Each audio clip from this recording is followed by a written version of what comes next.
রাজধানী ব্যস্ততম শহরে খেলাধুলা একেবারেই বন্ধই বলা যায়। মাঠের অভাব হোক, যাই হোক। ঠিক এই মুহূর্তে এমন একটি আয়োজন, আসলে সেই আয়োজনের অংশীদার হিসেবে কেমন লাগছে আপনার কাছে? আসলে এই আয়োজনের অংশীদার হিসেবে আমার কাছে খুবই ভালো লাগতেছে।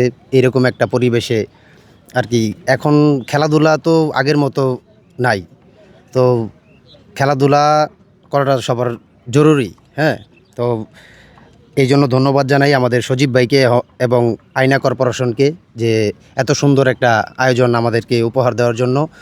এই এই ১৭ নম্বর ওয়ার্ড এবং ৪৮ নম্বর ওয়ার্ড এর মধ্যে ৫ ম্যাচের সিরিজ, আজকে পঞ্চম ম্যাচ।